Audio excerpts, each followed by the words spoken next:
ఇక రాజ్యసభలో ప్రధాని మోదీ మాట్లాడుతున్నారు. లైవ్ చూద్దాం. आज बहुत बड़ी बड़ी बातें होती हैं, सुनने की ताकत भी खो चुके हैं, लेकिन मैं तो देश के सामने बात रखने के लिए जरूर कहूंगा। जिस कांग्रेस ने सत्ता के लालच में सरेआम लोकतंत्र का गला घोंट दिया था, जिस कांग्रेस ने दर्जनों बार लोकतांत्रिक तरीके से चुन करके आई सरकारों को रातों रात भंग कर दी थी, बर्खास्त कर दिया, जिस कांग्रेस ने देश की संविधान लोकतंत्र की मर्यादा को जेल के सलाखों के पीछे बंद कर दिया था, जिस कांग्रेस ने अखबारों पर ताले लगाने तक की कोशिश की थी, आवाज जो कांग्रेस देश को तोड़ने के नैरेटिव घटना का नया शौक उनको पैदा हुआ, इतना तोड़ा कम नहीं है, अब उत्तर दक्षिण को तोड़ने के लिए बयान दिए जा रहे हैं।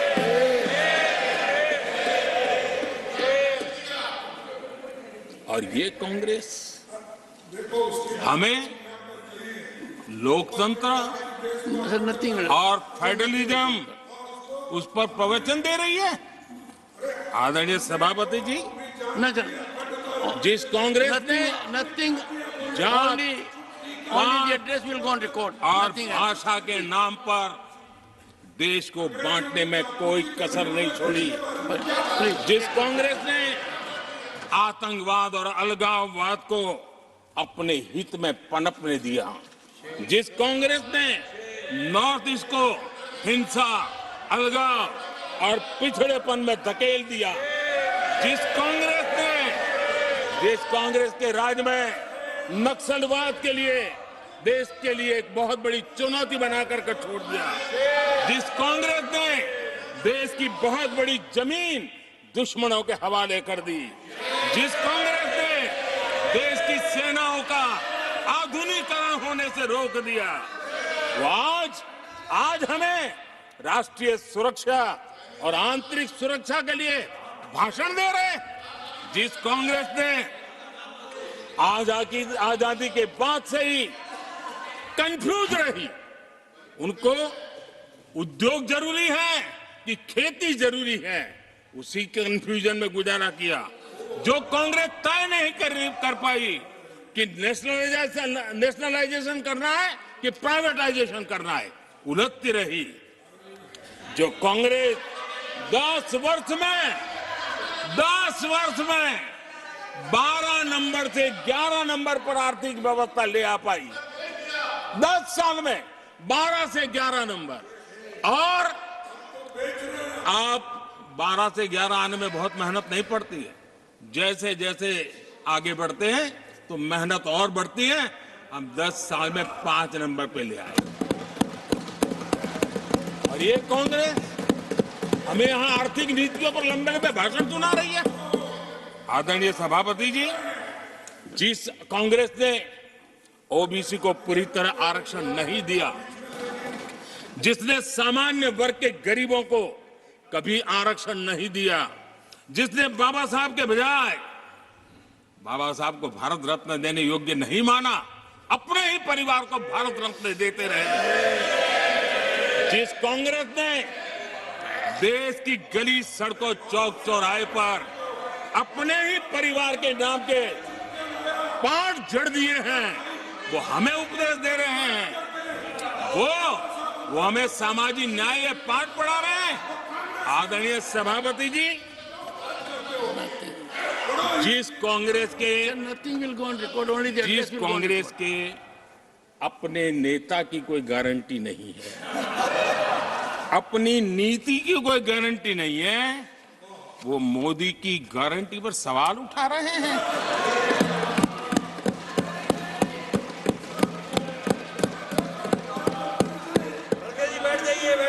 आदरणीय सभापति जी, आदरणीय सभापति जी, यहाँ एक शिकायत थी।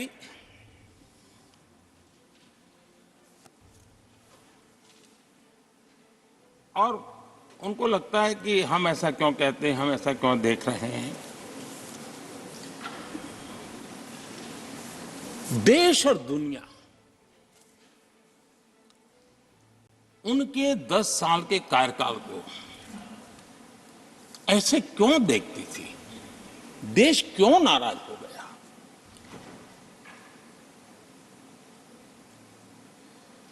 इतना गुस्सा देश को क्यों आया। आदरणीय सभापति जी, हमारे कहने से सब नहीं हुआ है। खुद के कर्मों के फल और अब तो सामने रहते हैं, वो कोई दूसरे जन्म में नहीं होते हैं, इसी जन्म में।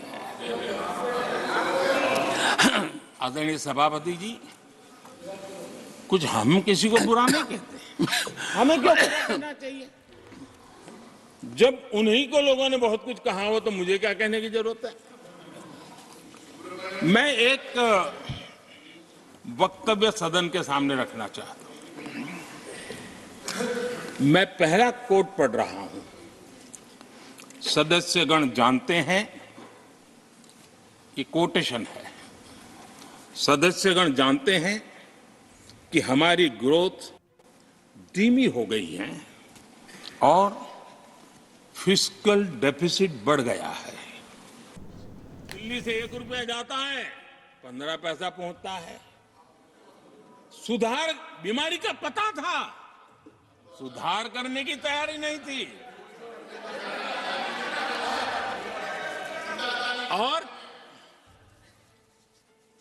आज बातें तो बड़ी बड़ी की जा रही है। कांग्रेस के 10 साल का इतिहास देखिए। फ्रेजाइल 5 इकोनॉमी में दुनिया में कहा जाता था, मैं नहीं, दुनिया कहती फ्रेजाइल 5। पॉलिसी पैरालिसिस, ये तो उनकी पहचान बन गई थी। और हमारे 10 वर्ष टॉप 5 इकोनॉमी वाले।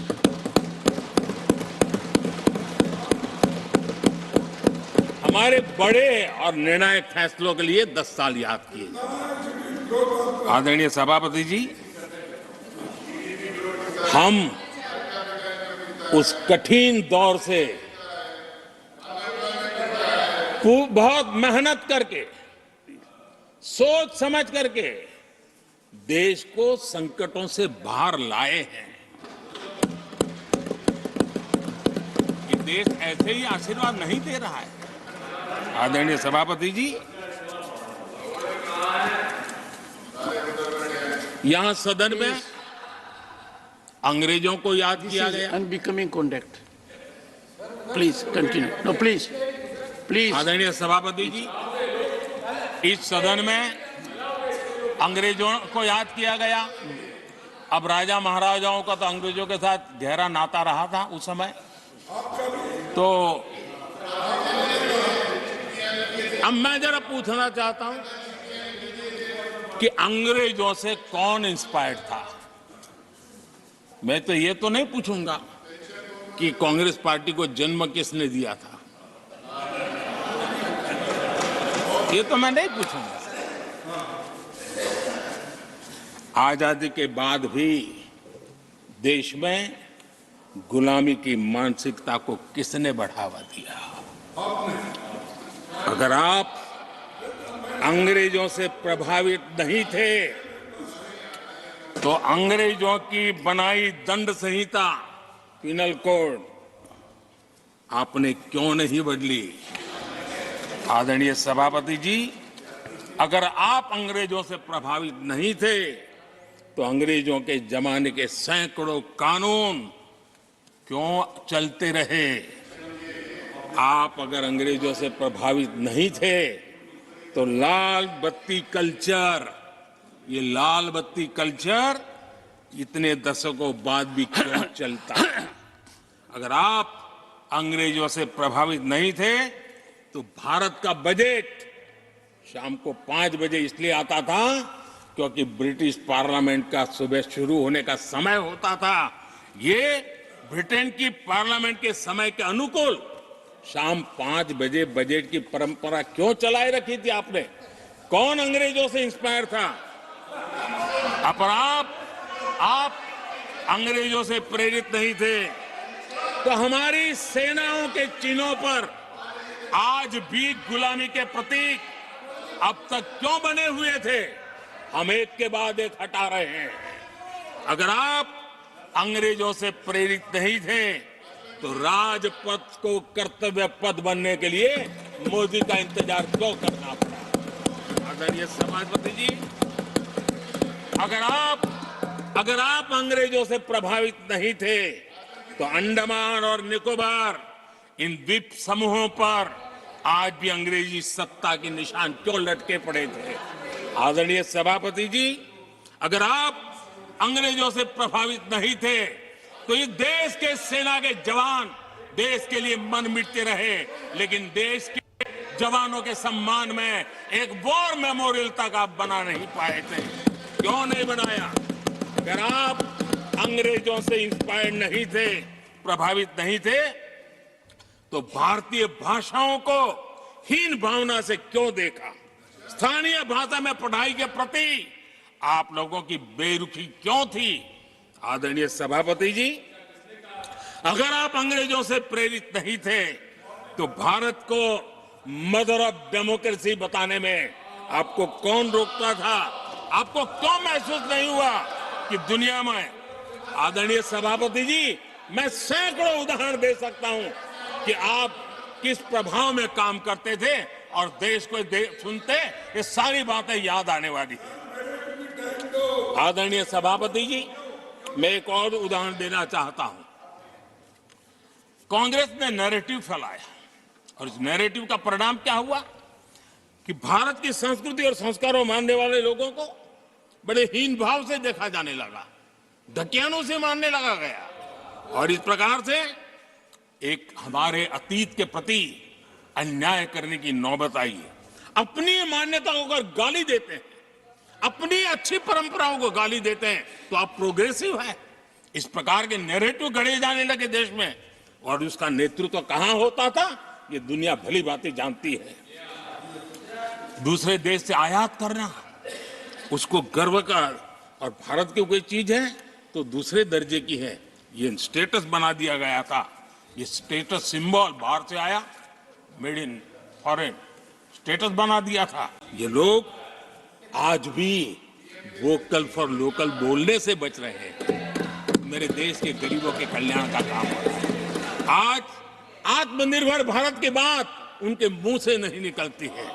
आज मेक इन इंडिया कोई बोलता है तो उनके पेट में चूहे दौड़ने लग जाते हैं। आदरणीय सभापति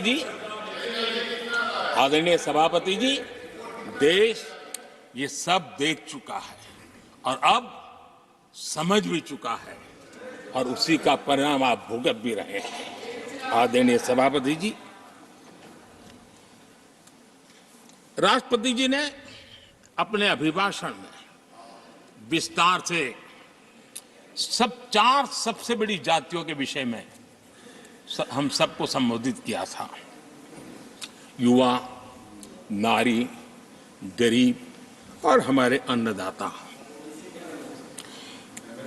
हम जानते हैं इनकी समस्याएं ज्यादातर एक समान है, उनके सपने भी एक समान है और उसके समाधान अगर करने हैं तो थोड़ा 19-20 का फर्क पड़ेगा, लेकिन इन चारों वर्गों के समाधान के रास्ते भी एक ही हैं और इसलिए उन्होंने बहुत ही उपयुक्त रूप से राष्ट्र का मार्गदर्शन किया है कि इन 4 स्तंभों को मजबूत करिए, देश विकसित भारत की तरफ तेज गति से आगे बढ़ेगा।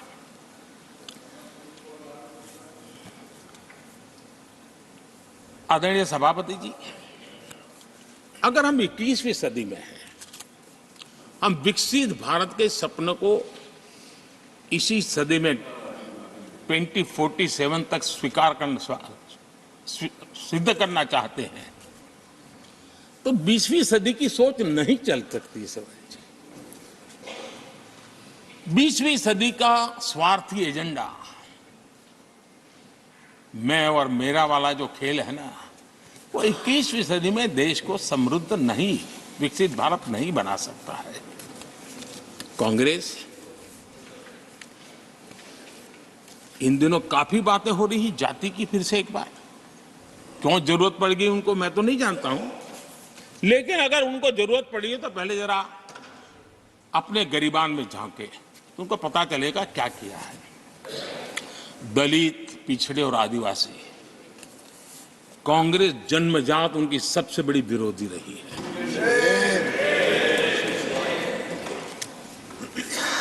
और मैं तो कभी कभी सोचता हूं, अगर बाबा साहब न होते ना, तो शायद कि एससी एसटी को आरक्षण मिलता कि नहीं मिलता, ये भी मेरे मन में सवाल उठता है।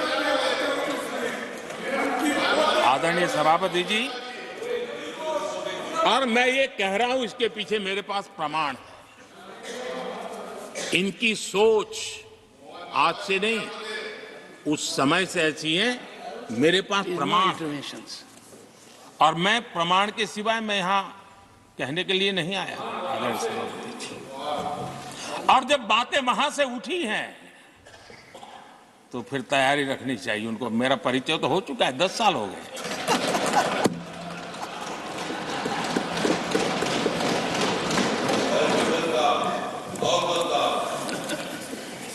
एक बार, और मैं आदरपूर्वक नेहरू जी को इन दिनों ज्यादा याद करता हूं, क्योंकि हमारे साथियों की अपेक्षा रहती है कि जरा उनको तो बोलो, कुछ तो बोल रहा थे। अब देखिए, एक बार नेहरू जी ने एक चिट्ठी लिखी थी, और ये चिट्ठी मुख्यमंत्रियों को लिखी थी। मैं उसका अनुवाद पढ़ रहा हूं। उन्होंने लिखा था, ये देश के प्रधानमंत्री पंडित नेहरू जी द्वारा उस समय के देश के मुख्यमंत्रियों को लिखी गई चिट्ठी है, ऑन रिकॉर्ड है। मैं अनुवाद पढ़ता हूं। मैं किसी भी आरक्षण को पसंद नहीं करता, और खासकर नौकरी में आरक्षण तो कतई नहीं। मैं ऐसे किसी भी कदम के खिलाफ हूं जो अकुशलता को बढ़ावा दे, जो दोयम दर्जे की तरफ ले जाए। ये पंडित नेहरू ने मुख्यमंत्रियों को लिखी हुई चिट्ठी है। और तब जाकर के मैं कहता हूं, ये जन्मजात इसके विरोधी है। नेहरू जी कहते थे, अगर एससी, एसटी, ओबीसी को नौकरियों में आरक्षण मिला तो सरकारी काम का स्तर गिर जाएगा। एसटी, एसटी, ओबीसी को वो अधिकार मिले जो देश के लोगों को बरसों से मिले हुए थे, इसको रोक के रखा था। जम्मू कश्मीर में फॉरेस्ट राइट्स एक्ट उनको प्राप्त नहीं था। जम्मू कश्मीर में प्रिवेंशन ऑफ एट्रोसिटी एक्ट नहीं था। ये हमने 370 हटाकर ये अधिकार उनको दिए। हमारे एससी समुदाय में भी सबसे पीछे पीड़ित कोई रहा तो हमारा वाल्मीकि समाज रहा, लेकिन हमारे वाल्मीकि परिवारों को भी 7 दशक के बाद भी जम्मू कश्मीर में रहे लोगों की सेवा करते रहे, लेकिन डोमिसाइल का अधिकार नहीं दिया गया। ये है। और मैं आज देश को भी अवगत करना चाहता हूं, कि स्थानीय निकायों में, लोकल सेल्फ गवर्नमेंट्स में ओबीसी के आरक्षण का विधेयक भी कल 6 फरवरी को लोकसभा में भी पारित।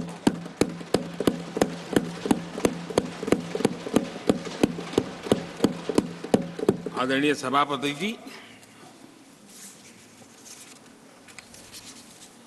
एससी, एसटी, ओबीसी उनको बड़ी भागीदारी देने में कांग्रेस और साथियों को हमेशा परेशानी रही है। बाबा साहब की राजनीति को, बाबा साहब के विचारों को खत्म करने के लिए कोई कसर उन्होंने छोड़ी नहीं है। वक्तव्य अवेलेबल है, चुनाव में क्या क्या बोला गया वो भी अवेलेबल है। इनको भारत रत्न भी देने की तैयारी नहीं थी, वो भी भाजपा के समर्थन से और सरकार बनी, तब बाबा साहब को भारत। इतना ही नहीं, सीताराम केसरी अति पिछड़ी जाति से कांग्रेस पार्टी के अध्यक्ष उठा करके फुटपाथ पर फेंक दिया गया। ओबीसी, वो वीडियो अवेलेबल है, वो देश ने देखा सीताराम केसरी के साथ क्या हुआ। और आदरणीय सभापति जी, इनके एक मार्गदर्शक अमेरिका में बैठे। सभापति जी, इनके एक मार्गदर्शक अमेरिका में बैठे। Sir, only the address will go on record. जो Please, only address, no. पिछले चुनाव में हुआ तो हुआ के लिए फेमस हो गए थे और कांग्रेस इस परिवार के काफी करीबी है। उन्होंने अभी संविधान निर्माता बाबा साहब आंबेडकर के उनके योगदान को छोटा करने का भरपूर प्रयास।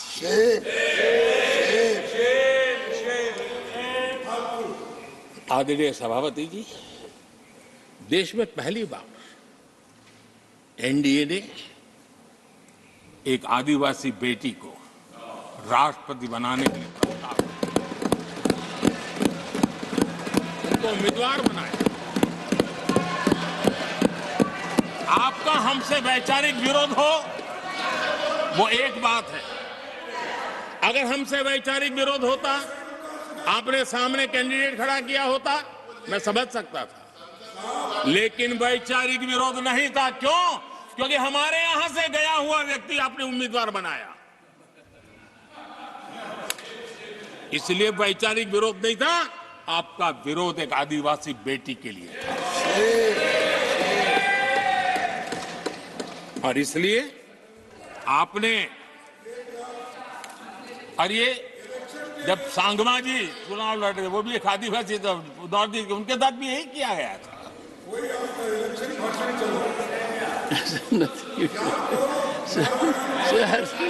और आज तक सभापति जी, राष्ट्रपति जी का अपमान करने की घटनाएं कम नहीं है।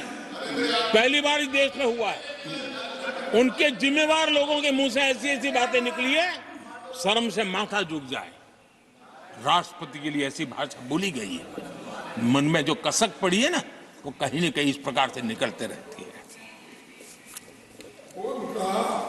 एनडीए के अंदर हमने 10 साल काम करने का मौका मिला। हमने पहले दलित को और अब आदिवासी को, हमने हमेशा, हमारी प्राथमिकता क्या है इसका परिचय दिया। आदरणीय सभापति जी, जब हम हमारी सरकार के परफॉर्मेंस की बात करता हूं, एनडीए की जो गरीब कल्याण की नीतियों की बातें करता हूं, थोड़ा सा अगर उस समाज को निकट से जानते हो, आखिर कौन समाज है लाभार्थी, कौन लोग हैं? ये झुग्गी झोपड़ी में किसको रहने के लिए जिंदगी गुजरनी पड़ रही है? ये किस समाज के लोग हैं?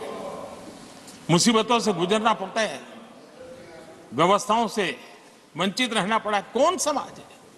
हमने जितना काम किया है ना, ये एससी, एसटी, ओबीसी, आदिवासी इसी समाज के लिए है। कच्ची बस्तियों में रहने वाले लोगों को पक्का घर मिला है तो मेरे इस समाज के बंधुओं को मिला है। स्वच्छता के अभाव में हर वर्ग बीमारी से जूझना पड़ता था, उनको Sir, स्वच्छ भारत अभियान का लाभ देने का काम सभापति जी हमारी योजनाओं के तहत मिला है ताकि उसको अच्छी जिंदगी जीने का अवसर मिला। इसी परिवारों के हमारी माताएं बहनें धुएं से खाना पका पका करके अपनी स्वास्थ्य के संकट को झेल रही थी। हमने उनको उज्ज्वला गैस दिया, वो इन्हीं परिवारों को।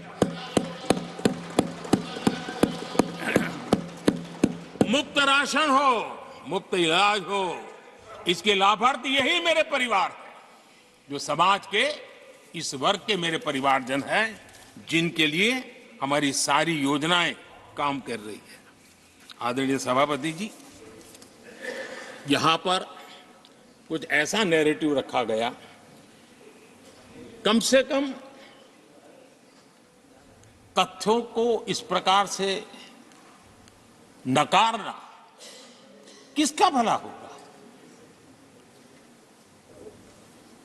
आप ऐसा करके अपनी क्रेडिबिलिटी भी खो रहे हैं, अपनी प्रतिष्ठा भी खो रहे हैं।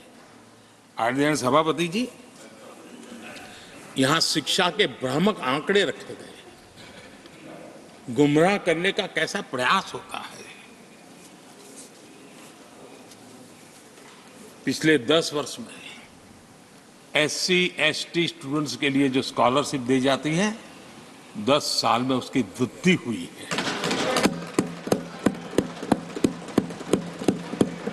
इन 10 वर्षों में स्कूलों में, हायर एजुकेशन में नामांकन की संख्या भी बहुत बढ़ी है और ड्रॉप आउट बहुत तेजी से कम हुआ। आदरणीय सभापति जी, 10 साल पहले 120 एकलव्य मॉडल स्कूल थे। आदरणीय सभापति जी, आज 400 एकलव्य मॉडल।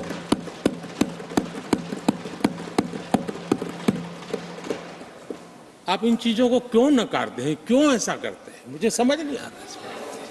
सभापति जी, पहले एक सेंट्रल ट्राइबल यूनिवर्सिटी थी, आज 2 सेंट्रल ट्राइबल यूनिवर्सिटीज हैं।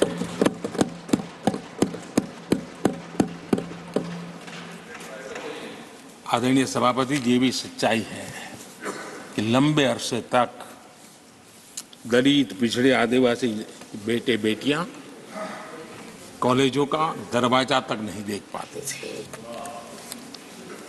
मुझे याद है, मैं गुजरात में जब सीएम बना तो मेरे लिए चौंकाने वाला एनालिसिस मेरे सामने आया। गुजरात में उमरगांव से अंबाजीपुरा बेल्ट आदिवासी बहुल क्षेत्र है। हमारे दिग्विजय जी के एक दामाद भी उसी इलाके में है। उस पूरे इलाके में साइंस स्ट्रीम की एक भी स्कूल नहीं थी। मैं जब वहां गया, अब उस इलाके में मेरे आदिवासी बच्चों के लिए साइंस स्ट्रीम की स्कूल नहीं होगी तो इंजीनियरिंग, डॉक्टरी का तो सवाल ही कहां उठता है।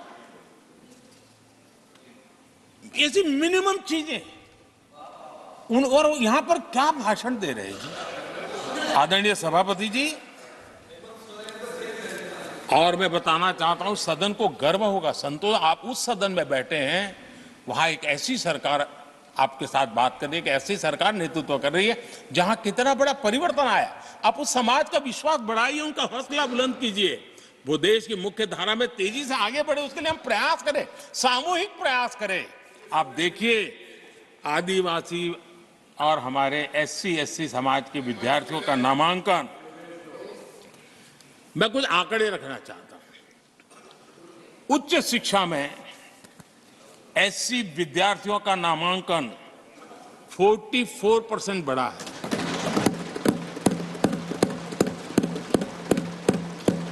उच्च शिक्षा में ST विद्यार्थियों का नामांकन 65% बढ़ा है। हायर एजुकेशन में ओबीसी समाज के विद्यार्थियों का नामांकन में 45% बढ़ोतरी। और जब मेरे गरीब, दलित, पिछड़े, आदिवासी, वंचित उन परिवार के बच्चे हायर एजुकेशन में जाएंगे, डॉक्टर बनेंगे, इंजीनियर बनेंगे, उस समाज के अंदर एक नया वातावरण पैदा होगा। और उस दिशा में हमारी कोशिश यही है कि मूलभूत समस्याओं का समाधान करने के लिए थोड़ा समय लगे, लेकिन मजबूती से काम करें। और इसलिए हमने एजुकेशन पर इस प्रकार से बल दे के काम किया है। कृपा करके, जानकारियों का अभाव है तो कहीं हम जानकारियां दे देंगे, लेकिन ऐसे नैरेटिव मत बनाइए ताकि आपकी प्रतिष्ठा भी कम हो, आपके शब्द की ताकत खत्म हो जाए। आप पर दया आ जाती है कभी कभी।